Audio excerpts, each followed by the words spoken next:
അതിലൊരർത്ഥമാണ് ഞാൻ നേരത്തെ പറഞ്ഞത്. വൽ അസ്ർ, കാലം സാക്ഷിയാണ്, കാലത്തെ തന്നെയാണ് സത്യം. അതതിൻ്റെ ഒരു വ്യാഖ്യാനമാണ്. മറ്റൊരു വ്യാഖ്യാനം വൽ അസ്ർ, വൈകുന്നേരം, അസർ സമയം തന്നെയാണ് സത്യം. വേറൊരു വ്യാഖ്യാനം വൽ അസ്ർ, ഓ മുഹമ്മദ് നബിയെ അവിടുത്തെ കാലം. നേരത്തെ നബി തങ്ങളുടെ ആയുസ് നിർത്തി സത്യം ചെയ്തു എന്ന് പറഞ്ഞല്ലോ.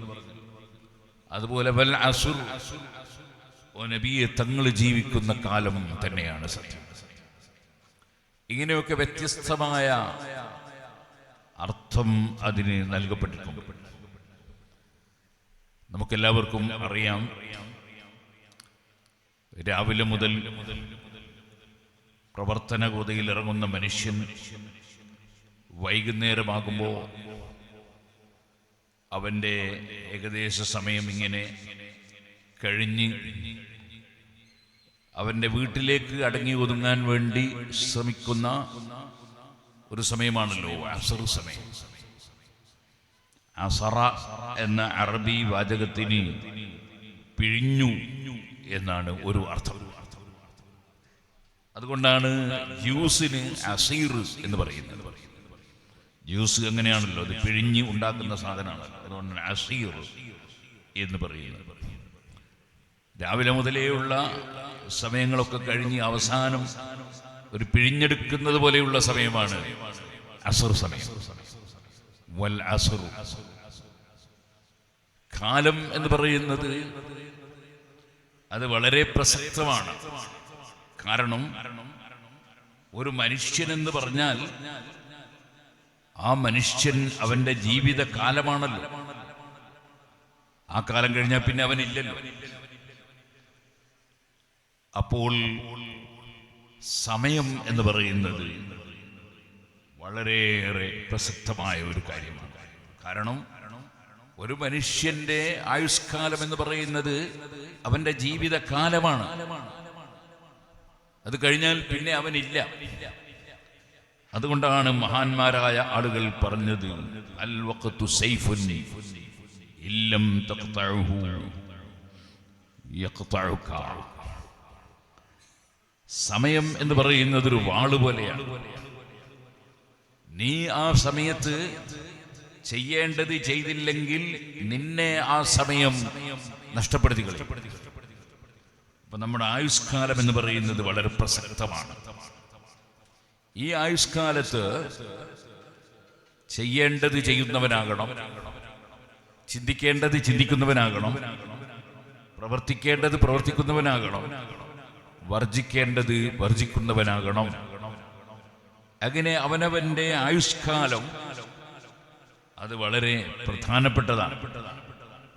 വൽ അസ്ർ, കാലം സാക്ഷിയാണ്, കാലത്തെ തന്നെയാണ് സത്യം. ഇന്നൽ ഇൻസാന ലഫീ ഖുസ്ർ, നിശ്ചയമായി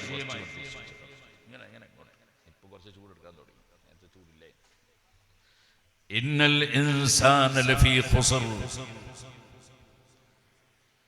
അതെ നിശ്ചയമായും മനുഷ്യൻ നഷ്ടത്തിലാണ് തീർച്ച.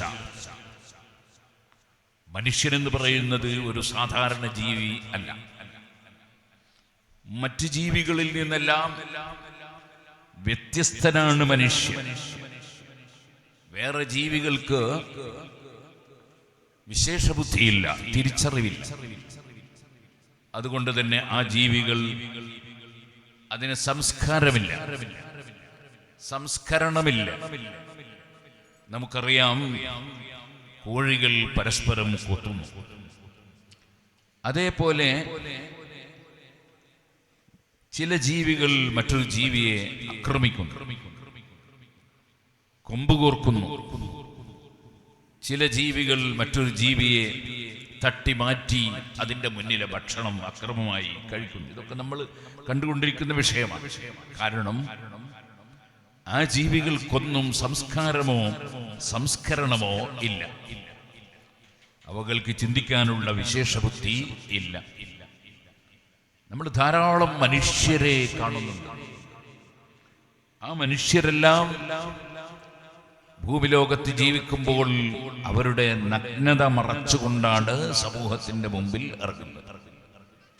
നമ്മുടെ നാട്ടിലുള്ള പശുക്കളോ പോത്തുകളോ എരുമകളോ അല്ലെങ്കിൽ ആടുകളോ മറ്റ് ജീവികളോ അവയുടെ സ്വകാര്യ അവയവങ്ങൾ മറച്ചു വെക്കണം എന്ന ഒരു ബോധം അതിനെ ഇല്ല. സംസ്കാരം ഇല്ല. എല്ലാം ഒരുപോലെയാണ്. ഇതേപോലെ മറ്റു പല ജീവികളും രാവിലെ മുതൽ നന്നായി ഭക്ഷണം കഴിച്ച് അങ്ങനെ അവസാനം കിടന്നുറങ്ങാൻ വേണ്ടി അതിൻ്റെ വിശ്രമസ്ഥലത്ത് എത്തിയാൽ അവിടെ മൂത്രമൊഴിച്ച് അവിടെ വിസർജിച്ച് അതിൻ്റെ മേലെ തന്നെ കിടന്ന് ഉറങ്ങുന്നത് നമുക്ക് കാണാൻ സാധിക്കും. മനുഷ്യനൊരിക്കലും അങ്ങനെ ഒരു മ്ലേച്ഛ വസ്തുവിൻ്റെ മേലെ കിടന്നുറങ്ങാനോ മാലിന്യവുമായി ബന്ധപ്പെടാനോ മനുഷ്യൻ താല്പര്യപ്പെടുന്നില്ല. മനുഷ്യനും മൃഗവും ഒരുപോലെ അല്ല. ഇനി നമുക്കറിയാം, മനുഷ്യൻ തല ഉയർത്തി മുഖത്തോട് മുഖം നോക്കി സംസാരിക്കുന്ന ജീവിയാണ്. മറ്റു പല ജീവികളും തല താഴ്ത്തി അങ്ങനെ മുഖത്തോട് മുഖം നോക്കി സംസാരിക്കാൻ കഴിയാത്ത ജീവികളാണ്. മനുഷ്യൻ ഏത് മനുഷ്യനാണെങ്കിലും രാവിലെ അതുപോലെ ഉറങ്ങാൻ കിടക്കുമ്പോഴൊക്കെ പല്ല് തേക്കുന്നു, പല്ല് വൃത്തിയാക്കുന്നു. അങ്ങനെ ഒരു പല്ല് തേക്കുക എന്ന ഏർപ്പാട് തന്നെ മറ്റ് മൃഗങ്ങൾക്ക് ജീവികൾക്ക് ഇല്ല. നമ്മൾ ഒരു വസ്തു കഴിക്കുമ്പോൾ അത് കഴുകിയിട്ട് കഴിക്കുന്നു. ഫ്രൂട്ട്സ് കൊണ്ടുവന്നാൽ അപ്പാട് അങ്ങനെ തന്നെ കടിച്ചു തിന്നതിന് പകരം ആ പേരൊക്കെ ആപ്പിളൊന്ന് കഴുകണം എന്ന് നമുക്കറിയാം. അതിൻ്റെ മേലെ എന്തെല്ലാം മരുന്നാണ് അടിച്ചത് നമുക്കറിയില്ല, എവിടെയൊക്കെയാണ് കൊണ്ടുപോയിട്ടത് എന്നറിയില്ല. അപ്പോൾ അതൊന്ന് കഴുകി വൃത്തിയാക്കിയിട്ട് കഴുകാൻ മനുഷ്യൻ തയ്യാറാകും. അങ്ങനെ തുടങ്ങി ഏത് സാധനങ്ങളും കഴുകി വൃത്തിയാക്കുക എന്ന ഒരു കാര്യം മനുഷ്യൻ കീപ്പ് ചെയ്യും. മറ്റ് ജീവികൾക്ക് അങ്ങനെ ഒരു കഴുകി വൃത്തിയാക്കൽ ഇല്ല. നമ്മളൊരു ഭക്ഷണം കഴിക്കുമ്പോൾ ആ ഭക്ഷണം കഴിക്കുന്ന പ്ലേറ്റ് കഴുകി വൃത്തിയാക്കും. കാരണം ആ പ്ലേറ്റ് വൃത്തിയുള്ള പ്ലേറ്റിൽ ഭക്ഷണം കഴിക്കണം എന്ന് നമുക്ക് നിർബന്ധമാണ്. ഇപ്പൊ പിന്നെ ഒരു ചെറിയ ഒരു ഏർപ്പാടുണ്ട്, കഴുകി നന്നായി വൃത്തിയാക്കും, എന്നിട്ട് ടിഷ്യൂ എടുത്തിട്ട് അങ്ങോട്ട് തുടച്ചാൽ അതോടുകൂടി എല്ലാ വൃത്തിയോടും ആയി. കാരണം ഈ ടിഷ്യൂ എന്ന് പറയുന്ന സാധനം അത് അതിൻ്റെ ഉള്ളിൽ എന്തൊക്കെയാണ് ഉള്ളത്, എന്തൊക്കെ കൂട്ടിയിട്ടാ എന്തൊക്കെ ചേർത്തിട്ടാണ് ഉണ്ടാക്കിയത് നമുക്കറിയോ. അതിലെന്തെല്ലാം കച്ചറകൾ അടങ്ങിയിട്ടുണ്ടാവും. കണ്ടാൽ നല്ല വെളുപ്പ് കളറുണ്ടാവും. അതേ സമയത്ത് ആ ടിഷ്യൂവിൽ അടങ്ങിയ വസ്തുക്കൾ നമുക്കറിയില്ല. അത് പ്ലേറ്റ് കഴുകിയിട്ട് ആ നനവുള്ള പ്ലേറ്റ് ഇതോടുകൂടി തുടച്ചാൽ ആ പ്ലേറ്റിൽ ഇതിലുള്ള കച്ചറ മുഴുവനുമായി. എന്നിട്ട് പിന്നെ ഭക്ഷണം അതിലിട്ട് കഴിക്കും ചെല്ലും. അതിന് പകരം ആ കഴുകിയ പ്ലേറ്റിന് എന്താ കുഴപ്പം? വെള്ളമല്ലേ കഴുകിയത്, അത് തുറക്കേണ്ട ആവശ്യം എന്താണ്? അപ്പൊ അത് കൂടുതൽ ചിന്തിക്കാതിരിക്കുമ്പോൾ അങ്ങനെയാണ്. ഞാൻ പറഞ്ഞു വന്നത്, കഴുകിയിട്ട് കഴിക്കുക എന്നത് മനുഷ്യന്റെ സ്വഭാവമാണ്. മനുഷ്യൻ സ്വന്തത്തിൽ പോയി കുളിക്കുന്നു, ശരീരം വൃത്തിയാക്കുന്നു. അതേപോലെ അതിൻ്റെ ചെറിയ കുട്ടികളെ മനുഷ്യൻ കുളിപ്പിച്ച് വൃത്തിയാക്കുന്നു. മൃഗങ്ങൾക്ക് അങ്ങനത്തെ പരിപാടിയൊന്നുമില്ല. ചില മൃഗങ്ങൾ ചിലപ്പോൾ നല്ല ചൂടെടുക്കുമ്പോൾ വെള്ളത്തിലിറങ്ങി എന്നൊക്കെ വരും. പക്ഷേ ചിലപ്പോൾ ആനയെ കുളിപ്പിച്ചതുപോലെ എന്ന് പറയാറുണ്ട്. കുളിച്ച് നല്ല വൃത്തിയായി വരുമ്പോൾ തന്നെ മണ്ണ് വാരി ശരീരത്തിലൊക്കെ വലിച്ചു കയറിയും. ഇത് കീപ്പ് ചെയ്ത് സൂക്ഷിച്ചു പോകണം എന്ന ബോധം പലപ്പോഴും പല ജീവികൾക്കും ഉണ്ടാവില്ല. മനുഷ്യൻ അവന്റെ സ്വഭാവത്തിൽ സംസ്കരണമുള്ളവനാകണം. അങ്ങനെ ആകുമ്പോഴാണ് യഥാർത്ഥ മനുഷ്യനാകുന്നത്. സ്വഭാവത്തിൽ സംസ്കരണം വേണം. അവൻ ഈ കുറുക്കന്മാരെ പോലെ കൂക്കി വിളിക്കേണ്ടവൻ അല്ല. അതേപോലെ കുരങ്ങന്മാരെ പോലെ മാന്തിപ്പറിക്കേണ്ടവർ അല്ല. മനുഷ്യൻ ഉന്നത സ്വഭാവം ജീവിതത്തിൽ പകർത്തി ജീവിക്കണം. അപ്പോഴാണ് ഒരു മനുഷ്യൻ യഥാർത്ഥ മനുഷ്യനാകുന്നത്. നിങ്ങൾ കണ്ടിട്ടുണ്ടോ ഏതെങ്കിലും ഒരു കാളയോ പോത്തോ അതിൻ്റെ അച്ഛനെ ബഹുമാനിക്കുന്നത്? അല്ലെങ്കിൽ അതിൻ്റെ അമ്മയെ ആദരിക്കുന്നത് കണ്ടിട്ടുണ്ടോ? അതുണ്ടാവില്ല. കാരണം അത് പോത്തായത് തന്നെയാണ് കാരണം അതിന് അങ്ങനെ ഒരു കുടുംബ ബന്ധം കീപ്പ് ചെയ്യുക എന്നത് ഇല്ല. അതേസമയം മനുഷ്യനങ്ങനെയല്ല. മനുഷ്യൻ ഏത് മതത്തിൽപ്പെട്ടവനാണെങ്കിലും ഒരു മതത്തിൽ പെടാത്തവനാണെങ്കിലും അവന്റെ അച്ഛനമ്മമാരെ അവൻ ആദരിക്കും. അതൊരു നിർബന്ധമായ കടപ്പാടാണ്. അച്ഛനെയും അമ്മയെയും ആദരിക്കുക. മൃഗങ്ങൾക്കത് കാണൂല. കാരണം മൃഗങ്ങൾ നേരത്തെ അതിന് സന്താനമുണ്ടായത് തന്നെ വിവാഹത്തിലൂടെയല്ല, മറിച്ച് കാണുന്നതിൻ്റെ പിന്നാലെ ഐ ലവ് യു എന്ന് പറഞ്ഞു പോയതാണ്. അല്ലാതെ ഒരു വിവാഹത്തിലൂടെ ഉണ്ടായതല്ല.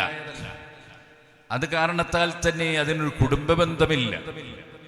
ഇവ ചിലരുണ്ടല്ലോ, എല്ലാ മതത്തിലും വിവാഹമുണ്ട്.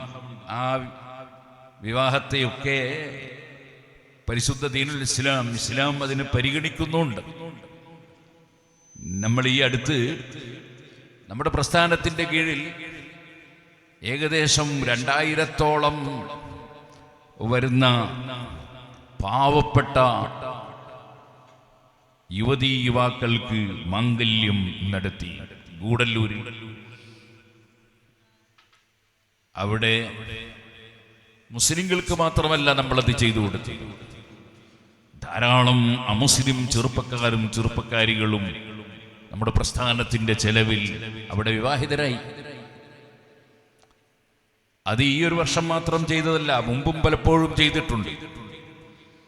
അതുകൊണ്ടാണ് അതിന് നേതൃത്വം നൽകുന്ന നമ്മുടെ അബ്ദുസലാം മുസ്ലിയാർ അവർക്ക് തമിഴ്നാട് ഗവൺമെന്റ് ഡോക്ടറേറ്റ് നൽകിയത്. ഞാൻ പറഞ്ഞു വരുന്നത്, ആ അമുസ്ലിം സഹോദരന്മാരും സഹോദരിമാരും അവരതിൻ്റെ തൊട്ടടുത്തുള്ള ദേവാലയത്തിൽ പോയി മാലയിട്ട് വന്നു നമ്മുടെ സദസ്സിൽ വന്നിരുന്നു. നമ്മൾ സ്റ്റേജിൽ വെച്ച് അംഗഹത്തുക ബിന്ദി എന്ന് പറഞ്ഞ് ഇസ്ലാമിൻ്റെ വൈവാഹിക കർമ്മത്തിന് ആവശ്യമായ കാര്യങ്ങൾ ചൊല്ലിക്കൊടുത്തുകൊണ്ട് അവരത് പറഞ്ഞുകൊണ്ട് വിവാഹിതരായി. 2 വിവാഹത്തെയും മുസ്ലിമീങ്ങൾ പരിഗണിക്കും. അതുകൊണ്ടാണല്ലോ ഒരു വ്യക്തി, ഒരു അമുസ്ലിമായ സ്ത്രീയും പുരുഷനും, അദ്ദേഹം ഒരാൾ ഭാര്യയും ഭർത്താവുമാണ്. അദ്ദേഹം ഒരു ദിവസം 2 പേരും ഞാൻ ഇസ്ലാം മതം സ്വീകരിക്കുകയാണ് എന്ന് സ്വമേധയാ തീരുമാനിച്ച് ഇസ്ലാമിലേക്ക് വന്നാൽ നിങ്ങളുടെ നേരത്തെ നടന്ന വിവാഹം മാറ്റണം എന്നും മുസ്ലിം പണ്ഡിതന്മാർ പറയില്ല. അവരുടെ മതത്തിൽ നിന്നുകൊണ്ട് അവർ നടത്തിയ വിവാഹത്തെ അവർ ഇസ്ലാമിലേക്ക് കടന്നു വരുമ്പോൾ അതിന് പരിഗണന നൽകുകയാണ് ഇസ്ലാമിൻ്റെ സ്വഭാവം. കാരണം ഇസ്ലാം എന്ന് പറയുന്നത് ഒരൽപ്പവും വർഗീയത കാണിക്കാൻ പാടില്ല എന്ന് പഠിപ്പിക്കുന്ന മതമാണ്. ഇസ്ലാമിൻ്റെ ആശയങ്ങളൊക്കെ അങ്ങനെയാണ്. ഖുർആനിൽ നിങ്ങൾ കണ്ടില്ലേ, ലാ തസബ്ബുല്ലദീന യദ്ഊന മിൻ ദൂനില്ലാഹി ഫയസബ്ബുല്ലാഹ അദുവൻ ബിഗൈരി ഇൽം. നിങ്ങൾ മുസ്ലിങ്ങൾ ലോകസൃഷ്ടാവായ അല്ലാഹുവിനെ, പടച്ചവനെ മാത്രം ആരാധിക്കുന്നവരാണ്. എന്നാൽ മറ്റു പലരും വേറെ പല വസ്തുക്കളെയും വ്യക്തികളെയും ആരാധിക്കുന്നവരായി ഉണ്ട്. അവർ ആരാധിക്കുന്നത് അവരുടെ ദൈവങ്ങളെയോ ദേവതകളെയോ നിങ്ങളാരും ചീത്ത പറയാൻ പാടില്ല, തെറി വിളിക്കാൻ പാടില്ല, നിസ്സാരപ്പെടുത്തി സംസാരിക്കാൻ പാടില്ല എന്ന് ഖുർആൻ തന്നെ പഠിപ്പിക്കുകയാണ്. അങ്ങനെ വരുമ്പോൾ അത് നാട്ടിൽ പ്രശ്നങ്ങൾ ഉണ്ടാകാൻ കാരണമാകും. അവർ തിരിച്ച് നിങ്ങൾ ആരാധിക്കുന്ന അല്ലാഹുവിനെ ചീത്ത പറയാൻ കാരണമാകും. അങ്ങനെ സമാധാനം നഷ്ടപ്പെടുന്ന ഒരു ചുറ്റുപാടിലേക്ക് പോകും. ഒരിക്കലും നിങ്ങളിൽ നിന്ന് അങ്ങനെയൊന്നും ഉണ്ടാകാൻ പാടില്ല എന്ന് ഖുർആൻ വ്യക്തമായി പഠിപ്പിക്കുകയാണ്. ഇസ്ലാം അങ്ങനെയാണ്. എൻ്റെ ഭാര്യ, ഞാൻ വിവാഹം കഴിച്ച് കൂട്ടുജീവിതം നയിച്ച് എനിക്ക് മക്കളുണ്ട്, മക്കളുണ്ട്. പക്ഷേ ഞാൻ നിസ്കരിക്കാൻ വേണ്ടി വുളൂ ചെയ്ത് അങ്ങനെ അംഗസ്നാനം നടത്തി കയറി വരുമ്പോൾ എൻ്റെ ഭാര്യയെ തൊട്ടുപോയി. എന്നാൽ ഞാൻ ആ വുളൂ നഷ്ടപ്പെട്ടു പോയി. അത് വീണ്ടും രണ്ടാമത് എടുത്താലേ എനിക്ക് നിസ്കരിക്കാൻ പറ്റും. അതേ സമയത്ത് ഒരു മനുഷ്യന്റെ ഉമ്മ അല്ലെങ്കിൽ പെങ്ങള് അവരെ തൊട്ടാൽ വുളു മുറിയില്ല. അതിനൊക്കെ അടിസ്ഥാനപരമായ കാരണങ്ങളുണ്ട്. ഇപ്പോൾ ഞാനതിലേക്ക് കടക്കുന്നില്ല. കാരണം ഉമ്മ എന്ന് പറയുന്നത് സാധാരണ നിലയ്ക്ക് ഒരു വൈകാരികമായ സമീപനത്തിന് നിമിത്തമാകാത്ത സ്ത്രീയാണ്. ഉമ്മാനെ തൊടുമ്പോൾ ആർക്കും ഒരു വികാരം ഉണ്ടാകാനുള്ള സാധ്യതയില്ല. പെങ്ങളെ തൊടുമ്പോൾ ഉണ്ടാകാൻ സാധ്യതയില്ല. ഉമ്മാമനെ തൊടുമ്പോൾ ഉണ്ടാകാൻ സാധ്യതയില്ല. അതുകൊണ്ട് ഉമ്മയെ തൊട്ടാൽ വുളു മുറിയില്ല, പെങ്ങളെ തൊട്ടാൽ വുളു മുറിയില്ല. എന്നാൽ ഒരാൾ ഇസ്ലാമിലേക്ക് വന്നു, അദ്ദേഹത്തിൻ്റെ അമ്മ, അവർ ഇന്നും മറ്റൊരു മതത്തിലാണ്. വുളുവെടുത്ത് കയറി വരുമ്പോൾ ആ അമ്മയെ തൊട്ടുപോയി, അല്ലെങ്കിൽ മനഃപൂർവ്വം തന്നെ തൊട്ടു, എന്നാൽ വുളു മുറിയോ? വുളു മുറിയില്ല. കാരണം അത് അമ്മയാണ്. അത് വേറൊരു മതത്തിലാണ് അവർ എന്നതുകൊണ്ട് ഈ നിയമത്തിന് മാറ്റമൊന്നുമില്ല. ഇസ്ലാമിൽ വർഗീയതയുടെ ലാഞ്ചന പോലും ഇല്ല. അതാണ് ഇസ്ലാം. മനുഷ്യൻ എന്ന് പറയുന്നത് വളരെ ആഴത്തിൽ ചിന്തിച്ച്, വളരെ ആഴത്തിൽ ആലോചിച്ച് പ്രവർത്തിക്കേണ്ടവനാണ് മനുഷ്യൻ. ഇന്നൽ ഇൻസാന ലഫീ ഖുസർ, നിശ്ചയം മനുഷ്യൻ നഷ്ടത്തിലാണ് എന്ന് മനുഷ്യവർഗത്തെ സംബന്ധിച്ച് അല്ലാഹു തആല പറയാണ്. നഷ്ടത്തിലാകാത്തവർ ഉണ്ട്. അതിനുശേഷം പറയുന്നുണ്ട്, ഇൻഷാ അല്ലാഹ് ഞാൻ അതിലേക്ക് വരും. ഇന്നൽ ഇൻസാന ലഫീ ഖുസർ, ഏത് മനുഷ്യനെ കുറിച്ചാണ് ഇത് പറഞ്ഞത്?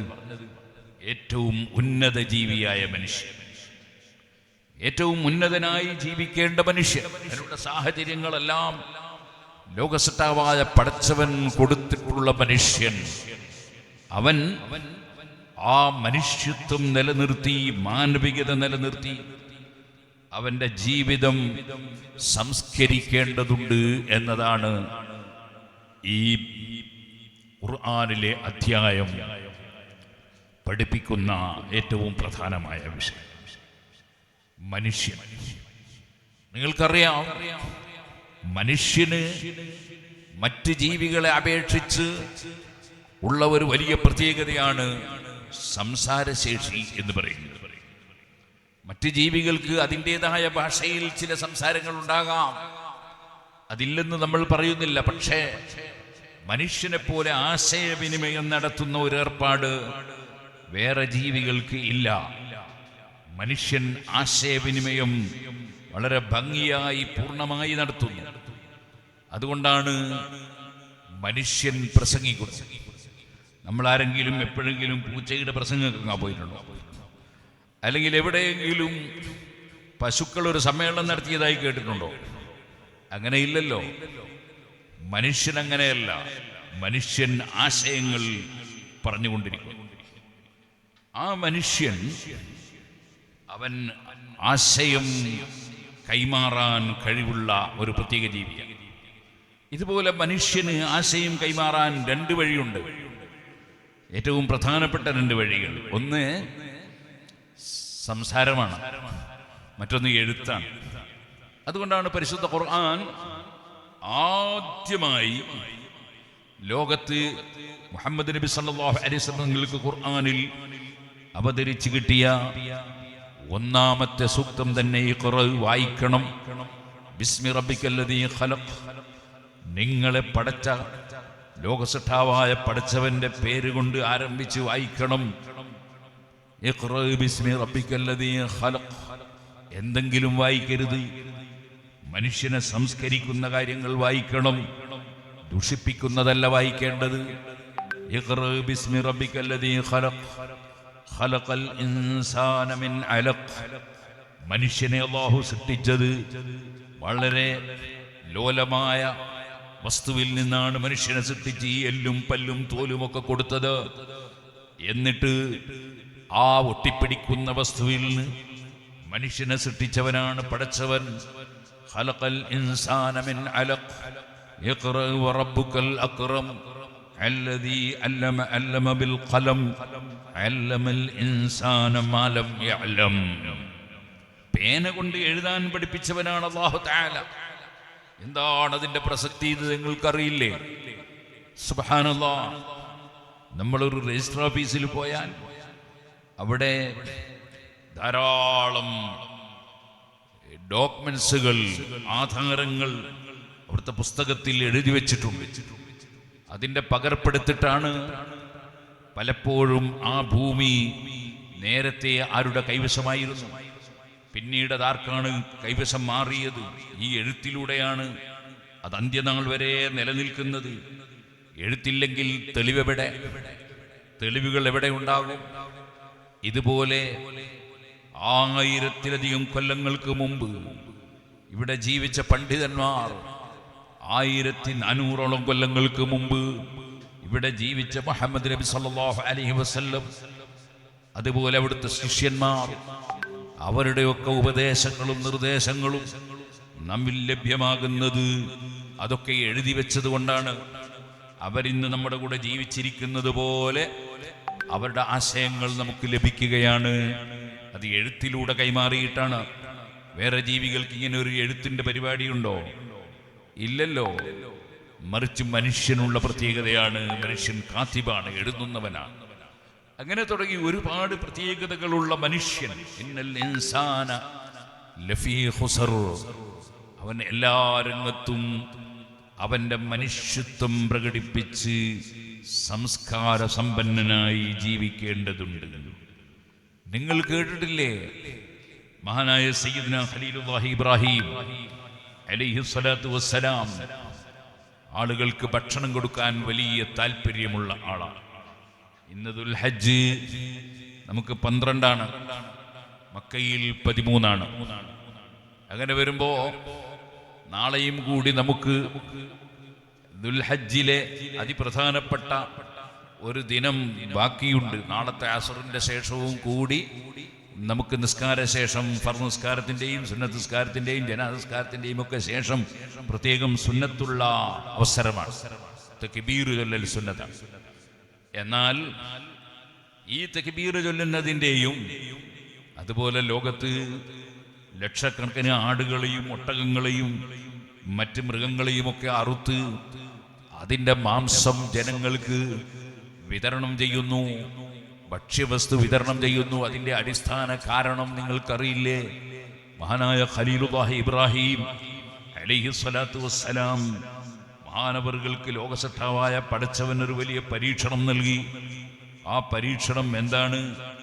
അത് ഇബ്രാഹിം നബി അലൈഹി ഇസ്ലാമിൻ്റെ മഹത്വം അന്ത്യനാൾ വരെയുള്ള ആളുകളെ ബോധ്യപ്പെടുത്താൻ വേണ്ടിയാണ്. അല്ലാതെ പടച്ചവന് പരീക്ഷിച്ചിട്ട് കാര്യം അറിയേണ്ട ആവശ്യമൊന്നുമില്ല. അല്ലാഹുവിന് എല്ലാ കാര്യവും മുൻകൂട്ടി അറിയാം. പക്ഷേ ആ പരീക്ഷണത്തിൽ ഇബ്രാഹിം നബി അലൈഹിസ്സലാമിന്റെ സമീപനം എന്ന് സമൂഹത്തെ ബോധ്യപ്പെടുത്തി ഇബ്രാഹിം നബിയുടെ മഹത്വം ജനങ്ങളെ ബോധ്യപ്പെടുത്താൻ അല്ലാഹു തീരുമാനിച്ചു. അങ്ങനെ സ്വന്തം മകനെ, പ്രായകാലത്ത് ആകെ ജനിച്ചു കിട്ടിയ ഒരു മകനെ അറുക്കണം എന്ന നിർദ്ദേശം വന്നു. ഇബ്രാഹിം നബി അലൈഹി ഇസ്ലാം മകനോട് കാര്യം ചോദിച്ചു. മകൻ 100% അതിന് സന്നദ്ധത പ്രകടിപ്പിച്ചു. അങ്ങനെ അറുക്കാൻ വേണ്ടി കൊണ്ടുപോയി. അറുക്കാൻ നോക്കുന്ന സമയത്ത് അല്ലാഹു തആല അനുവദിച്ചില്ല. കാരണം മനുഷ്യനെ അറുക്കാൻ അല്ലാഹു സുബ്ഹാനഹു വ തആല ഉദ്ദേശിക്കുന്നില്ല.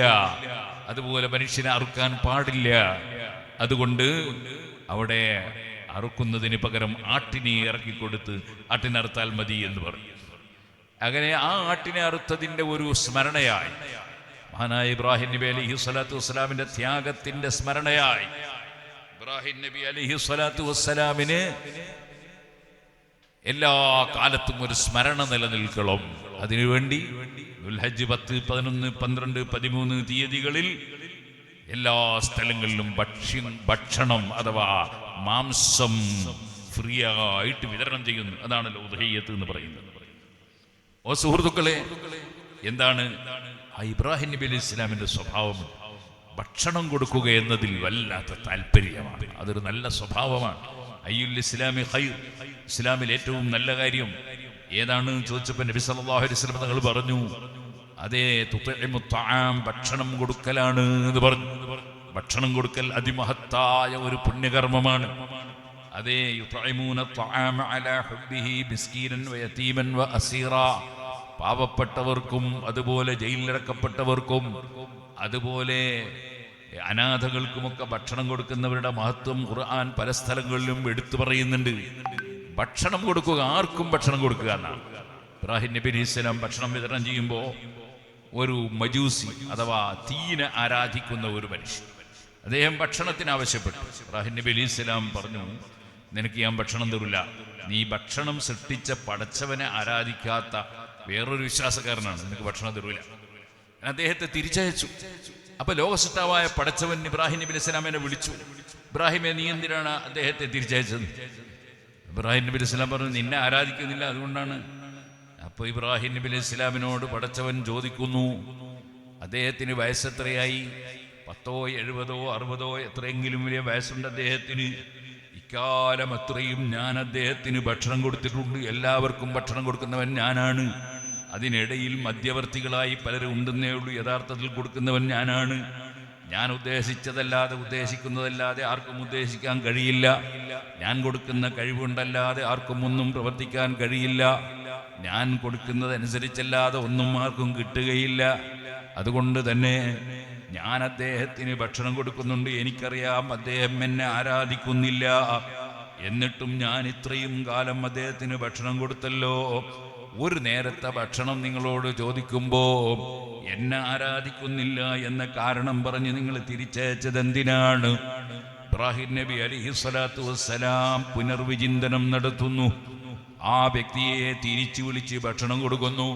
അദ്ദേഹം ചോദിക്കുന്നു, ഇബ്രാഹിമേ, നിങ്ങളല്ലേ നേരത്തെ നിങ്ങൾ ആരാധിക്കുന്ന ലോകസട്ടാവായ പടച്ചവനെ ആരാധിക്കാത്തത് കൊണ്ട് എനിക്ക് ഭക്ഷണം തരൂല എന്ന് പറഞ്ഞ് തിരിച്ചയച്ച ആളല്ലേ നിങ്ങൾ? ഇബ്രാഹിം നബി അലൈഹിസ്സലാം പറയുന്നു, അത് ശരിയാണ്. പക്ഷേ ലോകസട്ടാവായ പടച്ചവന്റെ പ്രതിനിധിയാണ്, അവന്റെ പ്രവാചകനാണ്, അവൻ പറഞ്ഞയച്ച ആളാണ്, അവന്റെ ദൂതരാണ് ഞാൻ. എന്നെ അവൻ വിളിച്ചു ഉപദേശിച്ചിരിക്കുന്നു. ഭക്ഷണം കൊടുക്കുന്ന സ്ഥലത്ത് മതം നോക്കേണ്ടതില്ല, വിശ്വാസം നോക്കേണ്ടതില്ല. അതുകൊണ്ട് ഭക്ഷണം കൊടുക്കുമ്പോൾ നിങ്ങൾ എന്തിന് അദ്ദേഹത്തിന് ഭക്ഷണം തടയണം? എന്നെ ആരാധിക്കാതെ ഞാൻ ഭക്ഷണം കൊടുക്കുന്നുണ്ടല്ലോ. ഇത് കേട്ടപ്പോഴാണ് ആ മനുഷ്യൻ ചിന്തിക്കുന്നത്, ലോകസത്താവായ പടച്ചവൻ എന്തൊരു കാരുണ്യമുള്ളവനാണ്. ഞാൻ ഇന്നുവരെ അവന് സാഷ്ടാംഗം നടത്തിയിട്ടില്ല. ഞാനിതുവരെ സാഷ്ടാംഗം നടത്തിയത് തീയിനാണ്. തീ എന്ന് പറയുന്ന സാധനം സുബ്ഹാനല്ലാഹ്, ഒന്നറിയാതെ കൈ തൊട്ടുപോയാൽ പൊള്ളിക്കുന്ന സാധനമാണത്. അങ്ങനത്തെ ഭീകര സ്വഭാവമുള്ള തീ, അതിനെയാണ് ഞാൻ ഇന്നേ വരെ ആരാധിച്ചത്. ഇത്രയും കാരുണ്യമുള്ള പടച്ചവനെ ആരാധിച്ചിട്ടില്ല. ആ സമയം മുതൽ അദ്ദേഹവും ഇബ്രാഹിം നബി അലൈഹിസ്സലാമിന്റെ ആശയം അംഗീകരിച്ച് പടച്ചവനെ മാത്രം ആരാധിക്കുന്നു.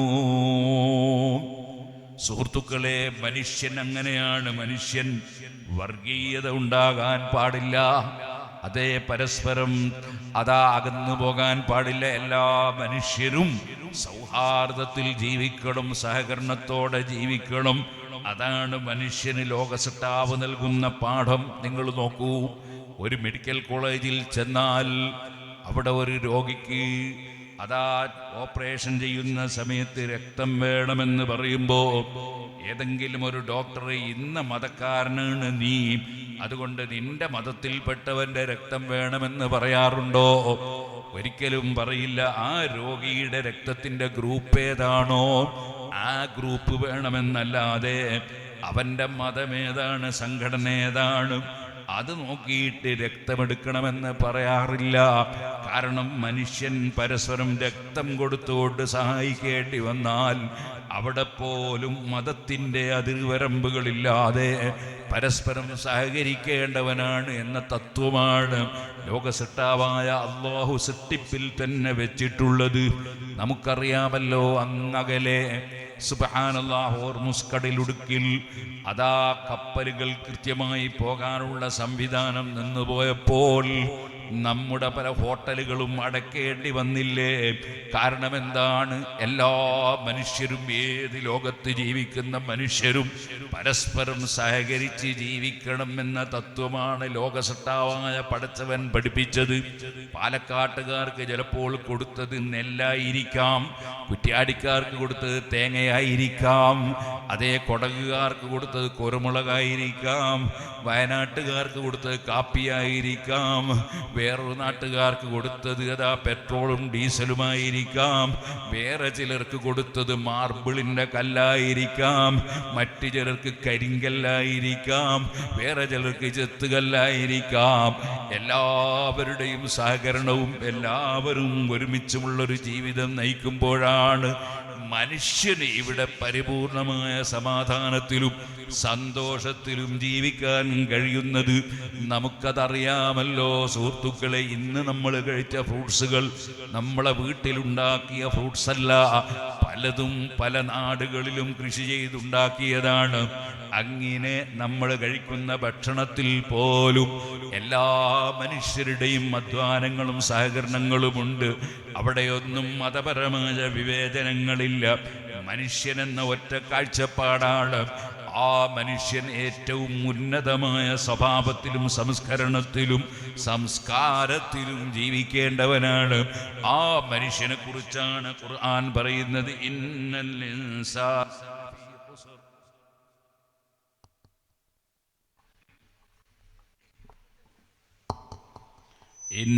ഇൻസാന ലഫീ ഖുസ്ർ. മനുഷ്യൻ നഷ്ടത്തിലാണ്.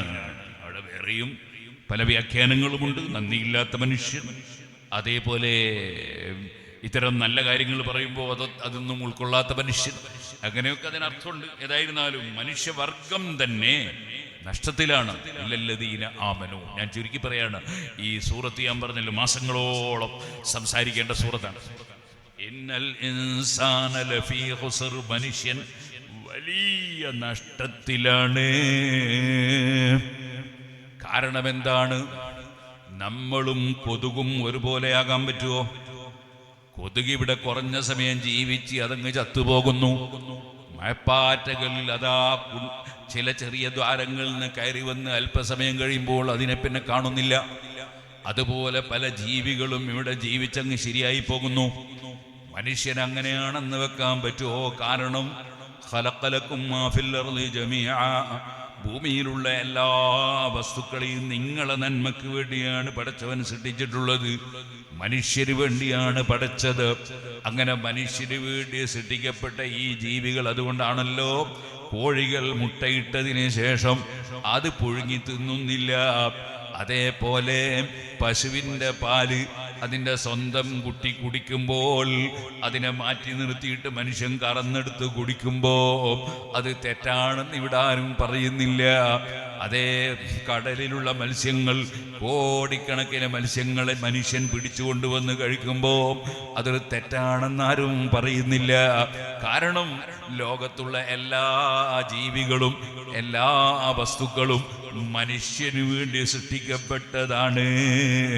അതുകൊണ്ട് തന്നെ ആനയെ പോറ്റുന്ന മനുഷ്യരുണ്ട്, സിംഹത്തെ വളർത്തുന്ന മനുഷ്യരുണ്ട്, പുലിയെ പോറ്റുന്ന മനുഷ്യരുണ്ട്, പാമ്പിനെ വളർത്തുന്ന മനുഷ്യരുണ്ട്. അതിന് പകരം മനുഷ്യനെ വളർത്തുന്ന ആനയില്ല, മനുഷ്യനെ വളർത്തുന്ന സിംഹമില്ല, പുലിയില്ല, നരിയില്ല, പാമ്പില്ല. മനുഷ്യന് അധീനപ്പെടാത്തതൊന്നുമില്ല. എല്ലാം മനുഷ്യന് വേണ്ടിയുള്ളതാണ്.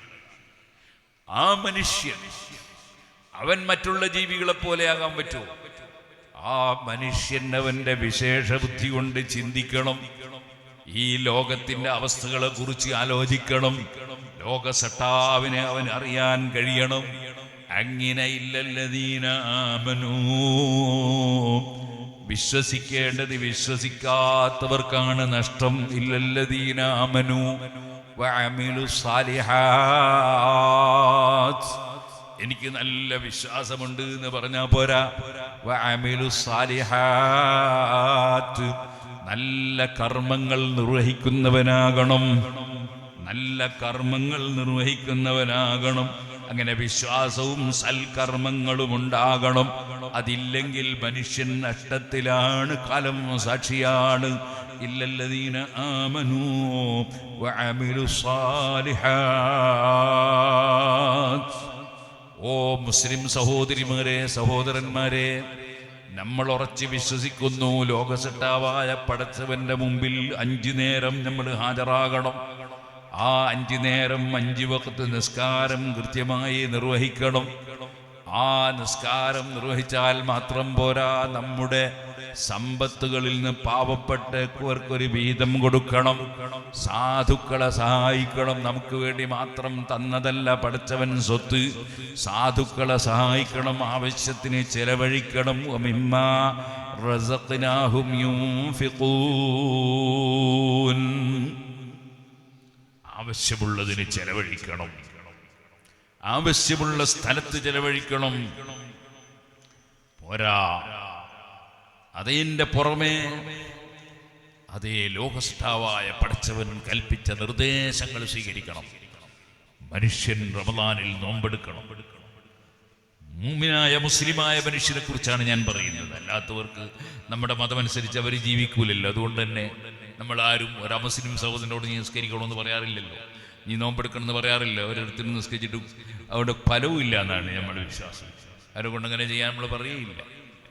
ഇത് മുസ്ലിങ്ങളെ സംബന്ധിച്ചിടത്തോളം അവർ കൃത്യമായി നിസ്കരിക്കണം, അവർ നോമ്പെടുക്കണം, അവർ കഴിവുണ്ടെങ്കിൽ ഹജ്ജ് ചെയ്യണം, അങ്ങനെ സൽക്കർമ്മങ്ങൾ പ്രവർത്തിക്കണം. എന്നാൽ സാമൂഹ്യമായി മുസ്ലിമും അമുസ്ലിമും എല്ലാവരും ചെയ്യേണ്ട ഒരുപാട് സാമൂഹ്യമായ കർമ്മങ്ങളുണ്ട്. അതിൽപ്പെട്ടതാണ് രോഗമുണ്ടായാൽ സന്ദർശിക്കണം. രോഗമുണ്ടായാൽ സന്ദർശിക്കുന്നത് എന്തിനാണ്? നമ്മൾ ഡോക്ടറായിട്ടല്ല, ആ രോഗിയെ സമാശ്വസിപ്പിക്കാനാണ്. അവിടെ മുസ്ലിം അമുസ്ലിം വ്യത്യാസമന്യേ രോഗിയെ സന്ദർശിക്കണം. അതേപോലെ മരണപ്പെട്ടാൽ ആ വീട്ടിൽ പോകണം. ആ മരണപ്പെട്ട ഡെഡ് ബോഡിക്ക് പരിചരണങ്ങൾ നടത്തണം. ഇതുപോലെ പാവപ്പെട്ടവനെ സഹായിക്കണം. അവന്റെ വീട്ടിൽ പട്ടിണി കിടക്കുമ്പോൾ നമ്മൾ ഭക്ഷണം കഴിച്ച് കിടക്കാൻ പറ്റില്ല, അവനെ സഹായിക്കണം. അഷ്റഫുൽ ഖൽഖ് സല്ലല്ലാഹു അലൈഹി വസല്ലം വസിയ്യത്ത് ചെയ്തില്ല, ഔസാനി ഖലീലി ബിസബഇൻ, 7 കാര്യം എന്നോട് നബി തങ്ങൾ വസിയ്യത്ത് ചെയ്തു. അതിലൊന്നാണ് ഔസാനി ബിഹുബ്ബിൽ മസാകീനി വദ്ദുനുബി മിൻഹും, പാവപ്പെട്ടവനെ സ്നേഹിക്കണം, പാവപ്പെട്ടവനുമായി അടുക്കണം. അതെ, വിഐപികളുടെ അടുത്ത് പോയി ഇരുന്ന് ഫോട്ടോ എടുക്കാൻ എല്ലാവർക്കും വലിയ താല്പര്യം. അതേസമയത്ത് ഈ നാട്ടിലൊരു പാവപ്പെട്ട മനുഷ്യൻ്റെ യാതൊരു കുഴപ്പവും സൃഷ്ടിക്കാതെ നല്ല വിനയാന്യതനായി ജീവിക്കുന്ന ഒരു പാവപ്പെട്ട തൊഴിലാളിയാണ്, അദ്ദേഹത്തിൻ്റെ കൂടെ ഒരു ഫോട്ടോ കിട്ടണമെന്ന് ആരും ആലോചിക്കില്ല. കാരണം അയാളുമായിട്ട് അടുക്കണം എന്നുള്ള ചിന്ത ഉണ്ടാവില്ല നമുക്ക്.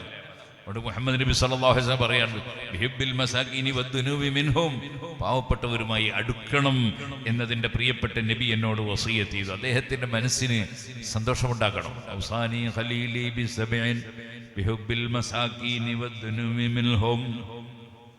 അതേപോലെ വഅൻ അൻദുറ ഇലാ മൻ ഹുവ വലാ അൻദുറ ഇലാ മൻ ഹുവ ഫൗഖി വഅൻ അൻദുറ ഇലാ മൻ ഹുവ തഹ്തി, താഴെയുള്ളവരിലേക്ക് നോക്കണം എന്ന് പറഞ്ഞാൽ സ്റ്റേജ് വന്ന് താഴെ നോക്കണമെന്നല്ല.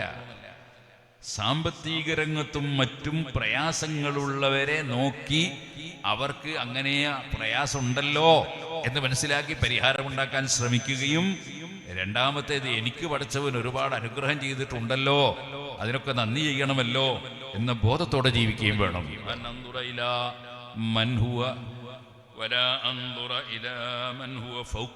മേലെയുള്ളവരിലേക്ക് നോക്കരുത്, താഴെയുള്ളവരിലേക്ക് നോക്കണം. അതേപോലെ അപ്പൊ നല്ല സമാധാനം ഉണ്ടാവും. അങ്ങനെ തുടങ്ങി നബി സല്ലല്ലാഹു നിങ്ങൾ നിർത്തിയ വസിയ്യത്തുകളുണ്ട്. ആ വസിയ്യത്തുകൾ ഒരുപാടുണ്ട്, അത് നമ്മൾ ജീവിതത്തിൽ പകർത്തണം. അതേപോലെ നമ്മൾ എല്ലാ ജീവികളോടും കാരുണ്യം വേണം. പൂച്ചക്ക് വെള്ളം കൊടുക്കാതെ പിടിച്ച് കെട്ടിയിട്ടതുകൊണ്ട് ഒരു സ്ത്രീ നരകത്തിൽ കടന്നു എന്ന് നബി സല്ലല്ലാഹു അലൈഹി വസല്ലം പറഞ്ഞു. അതേ നബി തങ്ങൾ തന്നെ പറഞ്ഞു, നായക്ക് വെള്ളം കൊടുത്തുകൊണ്ട് ഒരാൾ രക്ഷപ്പെട്ടു എന്നും പറഞ്ഞു. അപ്പോൾ അങ്ങനെയാണ് എല്ലാ ജീവികളോടും കാരുണ്യം കാണിക്കണം. എല്ലാ മനുഷ്യരോടും മാത്രമല്ല, എല്ലാ ജീവികളോടും കാരുണ്യം കാണിക്കണം. കുടുംബ ബന്ധം ചേർക്കണം, അയൽവാസികൾക്ക് നന്മ ചെയ്യണം. അങ്ങനെ നമ്മൾ എല്ലാ നല്ല കാര്യത്തിലും മുൻപന്തിയിലുണ്ടാകണം. ഇന്നൽ ഇൻസാന ലഫീ ഖുസ്ർ ഇല്ലല്ലദീന ആമനു വഅമിലുസ് സാലിഹാത്ത് വതവാസൗ ബിൽ ഹഖ് വതവാസൗ ബിസ് സബ്ർ. അതോടുകൂടെ തന്നെ നമ്മൾ സത്യം, ശരി, ആ ശരി അത് ഉൾക്കൊള്ളുന്നവരാകണം. തവാസൗ ബിൽ ഹഖ് വതവാസൗ ബിസ് സബ്ർ, ശരി ഉൾക്കൊള്ളണം. ആ ശരി ഉൾക്കൊള്ളുന്നതോടുകൂടെ തന്നെ ആ ശരിയായ കാര്യങ്ങൾ മറ്റുള്ളവർക്ക് പറഞ്ഞു കൊടുത്ത് അവരെയും കൂടി ശരിയിലേക്ക് കൊണ്ടുവരണം. നമ്മൾ വെറും നമ്മളെ കാര്യം മാത്രം നോക്കി നടന്നാൽ പോരാ. ഒരാൾ ഒരു ലഹരിക്ക് അടിമപ്പെട്ടു പോകുന്നവനുണ്ടെങ്കിൽ അവനെ ആ ലഹരിയിൽ നിന്ന് രക്ഷപ്പെടുത്താൻ എങ്ങനെ കഴിയും എന്ന് നമ്മൾ പരിശ്രമിക്കുകയും അവനെ ഉപദേശിച്ച് നന്നാക്കിയിട്ടെടുക്കാൻ കഴിയുന്നില്ലെങ്കിൽ വേണ്ടി വന്നാൽ ചികിത്സ കൊടുത്തിട്ടെങ്കിലും അവനെ ലഹരിയിൽ നിന്ന് മാറ്റിയെടുക്കാൻ നോക്കണം. അതേപോലെ തന്നെ ഒരു മനുഷ്യൻ, ഞാൻ നേരത്തെ പറഞ്ഞതുപോലെ മൃഗത്തെപ്പോലെയായി പോയാൽ, അതായത് വിവാഹം കഴിച്ചാലും കഴിച്ചില്ലെങ്കിലും കാണുന്ന പെണ്ണിനെ പ്രേമിക്കുന്നവനായാൽ, അല്ലെങ്കിൽ നേരെ തിരിച്ച് കാണുന്ന ആണുങ്ങളെ ചാറ്റ് ചെയ്യുന്ന പെണ്ണായി പോയാൽ അവരെ ഉപദേശിച്ച് നന്നാക്കാൻ വേണ്ടി നോക്കണം. അതേപോലെ എവിടെയെങ്കിലും ഭീകരവാദമോ തീവ്രവാദമോ വർഗീയതയോ വളരുന്നുണ്ടെങ്കിൽ അതിനെതിരെ സൗമ്യമായ ഭാഷയിൽ പറഞ്ഞ് മനസ്സിലാക്കി കൊടുത്ത് അവരെ സന്മാർഗത്തിലേക്ക് കൊണ്ടുവരാൻ വേണ്ടി ശ്രമിക്കണം. ലോകത്ത് ഏതൊരു പ്രസ്ഥാനത്തിന്റെയും നിലനിൽപ്പ് ആ പ്രസ്ഥാനത്തിന്റെ നേതൃത്വത്തോടുള്ള മതിപ്പാണ്. ഇല്ലെങ്കിൽ ഇവിടെ പ്രസ്ഥാനം നിലനിൽക്കൂല. അതുകൊണ്ട് തന്നെ ഏത് പ്രസ്ഥാനത്തിലുള്ളവരും ഏത് വിഭാഗത്തിലുള്ളവരും അവരെ നേതാക്കളോട് അവർക്ക് വലിയ ബഹുമാനം ഉണ്ടാവും. അതില്ലെങ്കിൽ പിന്നെ ആ പ്രസ്ഥാനം ഉണ്ടാവില്ല. നമ്മുടെ ഏറ്റവും പ്രിയപ്പെട്ട നേതാവ് മുഹമ്മദ് റസൂലുള്ളാഹി സ്വല്ലല്ലാഹു അലൈഹി വസല്ലം, ആ റസൂലുള്ളാഹി സ്വല്ലല്ലാഹു അലൈഹി വസല്ലം തങ്ങളെ ഇവിടെയുള്ള അമുസ്ലിം സഹോദരന്മാരാരും നിന്ദിച്ച് സംസാരിക്കാറില്ല. മുഹമ്മദ് നബി ഒരു കേവല നമ്മൾ പോലത്തെ ഒരു മനുഷ്യനാണെന്ന് ഇവിടെ ഹൈന്ദവർ പറയാറില്ല, ക്രൈസ്തവർ പറയാറില്ല. അത് പറയുന്ന ആരാണ്? അത് പുത്തൻവാദികളാണ്, മുജാഹിദും ജമാഅത്ത് ഇസ്ലാമിയൊക്കെയാണ്. അവരാണ് മുഹമ്മദ് നബി സല്ലല്ലാഹു അലൈഹി വസല്ലം നമ്മളെപ്പോലത്തെ ഒരു കേവല മനുഷ്യനാണെന്ന് പറഞ്ഞ് നേതൃത്വത്തിലുള്ള വിശ്വാസവും ആദരവും നഷ്ടപ്പെടുന്നത്. ആ ആശയത്തിൽ ജനങ്ങൾ പെട്ടുപോകുമ്പോൾ നിങ്ങൾ അതിൽ പെട്ടുപോകാൻ പാടില്ല എന്ന് പറഞ്ഞവർക്ക് സുന്നത്ത് ജമാഅത്തിന്റെ ആശയങ്ങൾ നന്നായി കൃത്യമായി വിവരിച്ചു കൊടുക്കണം. അതിനാവശ്യമായ പദ്ധതികൾ ആവിഷ്കരിക്കണം. അതേപോലെ അല്ലാഹുവിലുള്ള ശരിയായ വിശ്വാസം, ആ വിശ്വാസം തകർത്തുകൊണ്ട് അല്ലാഹുവിന് കയ്യും കാലുമുണ്ടെന്നും പടച്ചവന് ഊരയുണ്ടെന്നും ഒക്കെ വിശ്വസിക്കുന്ന മുജാഹിദ് സലഫികൾ അവരുടെ വിശ്വാസത്തിൽ മനുഷ്യപ്പെട്ടു പോയാൽ ഈമാനില്ലാതെ ജീവൻ പോകും. അതുകൊണ്ട് തന്നെ ആ വിശ്വാസത്തിൽ പെട്ടുപോകാതിരിക്കാൻ സുന്നത്ത് ജമാഅത്തിന്റെ ആശയം കൃത്യമായി ജനങ്ങൾക്കിടയിൽ വിവരിക്കണം. ഒരു മനുഷ്യൻ സത്യം പ്രചരിപ്പിക്കുമ്പോൾ സ്വാഭാവികമായും എതിർപ്പുകൾ ഉണ്ടാകും. അവിടെ ക്ഷമിച്ചു നിൽക്കണം. ക്ഷമിക്കാൻ വേണ്ടി പരസ്പരം ഉപദേശിക്കണം. ഒരു മനുഷ്യൻ സുബഹിക്ക് എഴുന്നേൽക്കാൻ നല്ല ക്ഷമ വേണം. അതുപോലെ ഒരാൾ ഇങ്ങോട്ട് എന്തെങ്കിലും ചെയ്താൽ തിരിച്ചടിക്കാതിരിക്കണമെങ്കിൽ അതിന് ക്ഷമ വേണം. അതുപോലെ എല്ലാ വിഷയത്തിലും നല്ല ക്ഷമ വേണം. അങ്ങനെ ക്ഷമ കൊണ്ട് പരസ്പരം വസിയ്യത്ത് ചെയ്യുന്നവരാകണം. സുഹൃത്തുക്കളെ, മാങ്ങയുള്ള മാവ്, മാങ്ങാമരം, ആ മാങ്ങ നല്ല പഴുത്ത മാങ്ങ വീണ് കിട്ടുമ്പോൾ സ്വാഭാവികമായും അതിന് ചെറുപ്പക്കാർ കുട്ടികൾ കല്ലെറിഞ്ഞു എന്ന് വരും. ആ കല്ലേറ് കിട്ടുമ്പോൾ ആ മാവ് മാങ്ങാമരം പകരം മാങ്ങ കൊടുക്കുന്ന പതിവാണ്. ഇതുപോലെ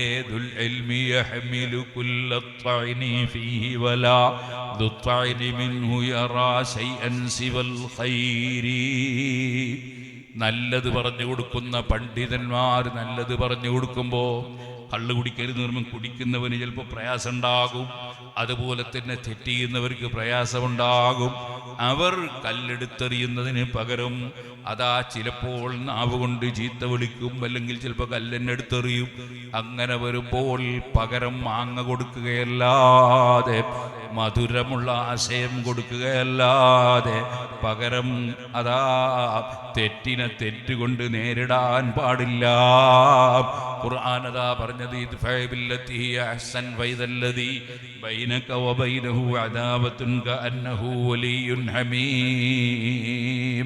നിന്നോട് ശത്രുത വെക്കുന്നവരോട് നീ കാണിക്കുന്ന രീതിയും നയവും തെറ്റിനെ നന്മ കൊണ്ട് ഉപരോധിക്കലായിരിക്കണം. തെറ്റ് ചെയ്യുമ്പോൾ തെറ്റിന് പകരം അങ്ങോട്ടും തെറ്റ് ചെയ്യുകയെന്ന ആശയം നിനക്കുണ്ടാകാൻ പാടില്ല. നന്മ കൊണ്ട് ഉപരോധിക്കണം എന്ന് ഖുർആൻ. ഞാൻ നീട്ടി സംസാരിക്കുന്നില്ല, 10 മണി വരെയാണ് നമുക്ക് പെർമിഷൻ. ഓ സുഹൃത്തുക്കളെ, നിയമം ലംഘിക്കാൻ പാടില്ല. ഒരു രാജ്യത്ത് ജീവിക്കുമ്പോൾ രാജ്യത്തിൻ്റെ നിയമങ്ങൾ അനുസരിച്ച് ജീവിക്കും. നിയമപാലകന്മാർ, ഞാൻ പലപ്പോഴും പറയാറുണ്ട്, പണ്ഡിതന്മാരെ പോലെ തന്നെയാണ് നിയമപാലകന്മാർ. പണ്ഡിതന്മാർക്ക് എപ്പോഴും സമൂഹത്തിൽ കുറേ എതിരാളികളുണ്ടാവും. കാരണം അവരുള്ളതുപോലെ പറയുമ്പോൾ കുറേ എതിരാളികളുണ്ടാവും. ഇതേപോലെ തന്നെ നിയമപാലകന്മാർ അവർ സമാധാനം സ്ഥാപിക്കാൻ വേണ്ടി അവരുടേതായ ഉദ്യോഗം അവർ വർക്ക് ചെയ്യുമ്പോൾ കുറേയൊക്കെ എതിർപ്പുണ്ടാവും. ഉദാഹരണത്തിന് ഞാൻ പലപ്പോഴും അനുഭവിക്കുന്നതാണ്. രാത്രി സമയത്ത് 12 1 മണി 2 മണിക്കൊക്കെ കാറിൽ പോകുന്നവനാണ് ഞാൻ. ചിലപ്പോൾ ഒരു പോക്കിന് എത്ര സ്ഥലത്താണ് കൈ കാണിക്കുക പോലീസുകാർ. അപ്പോൾ അവരോട് ഏർപ്പിടിക്കാൻ പാടില്ല. കാരണം അവരുടെ ഡ്യൂട്ടി എടുക്കുകയാണ്. അവർക്ക് ചായ വാങ്ങി കൊടുക്കാൻ വേണ്ടി. കാരണം അവരവരുടെ ഡ്യൂട്ടി എടുക്കുകയാണ്. അവർ കിടന്നുറങ്ങിക്കൂടെ? പക്ഷെ അവർ സമാധാനത്തിന് വേണ്ടി അധ്വാനിക്കുകയാണ് എന്ന നിലക്ക് അവരൊരു മതിപ്പാണ് വേണ്ടത്. അവർ വാഹനം പരിശോധിക്കുമ്പോൾ അവരുടെ വെറുപ്പല്ല. അങ്ങനെ ആൾക്കാർ അവർക്കിങ്ങനെ പരിശോധിക്കാണ്ട് അവർക്ക് ഇങ്ങനെ മനസ്സിലാക്കാൻ റാമത്തുകൊണ്ട് മനസ്സിലാക്കാനാ ഇയാളെ വണ്ടിയിലൊന്നും ഉണ്ടോ ഇല്ലെന്ന് അവർക്ക് മനസ്സിലാകണ്ടേ? അപ്പൊ അതിന് അവരോട് സഹകരിക്കണം. അങ്ങനെ നല്ല ആശയങ്ങൾ എവിടെയും എപ്പോഴും ആരോടും നല്ല ആശയങ്ങൾ അത് ജീവിതത്തിൽ കൊണ്ടുവരിക എന്നത് അതാണ് ക്ഷമ കൊണ്ട് വസിയ്യത്ത് ചെയ്യണം. പരസ്പരം നല്ല കാര്യങ്ങൾ സത്യമായ കാര്യങ്ങൾ പരസ്പരം ഉപദേശിക്കണം. അങ്ങനെ ഞാൻ മാത്രം നന്നായാൽ മതി എന്ന് വിചാരിക്കാൻ പാടില്ല. മഹദറത്തുൽ ബദരിയ വാർഷികം കൂടിയാണ് ഈ പരിപാടി. 3 ലക്ഷം ഉറുപ്പികയോളം ചെലവ് വരും. സ്ത്രീകളുടെ ഭാഗത്തേക്ക് ബക്കറ്റ് കൊടുത്തയക്കുന്നുണ്ട്.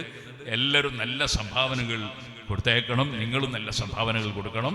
നമുക്ക് ഇൻഷാ അല്ലാഹ് പ്രാർത്ഥിച്ച് പിരിയാം. അല്ലാഹു സുബ്ഹാനഹു വ തആല നമ്മുടെ പ്രവർത്തനങ്ങളെല്ലാം നല്ല പ്രവർത്തനങ്ങളായി സ്വീകരിക്കുമാറാകട്ടെ. ആദൂർത്തങ്ങളെ നമ്മുടെ കണ്ണവന്തങ്ങളുടെ അമ്മോശൻ ഞാൻ ഈ അടുത്ത് പോയിട്ട് കണ്ടിരുന്നു. അദ്ദേഹത്തിന് സുഖമില്ലാത്ത സമയത്ത് ഞാൻ കാണുകയും ചില ഇജാസത്തുകളൊക്കെ വാങ്ങുകയും ചെയ്തിരുന്നു. അല്ലാഹു തആല അവരുടെ ഖബർ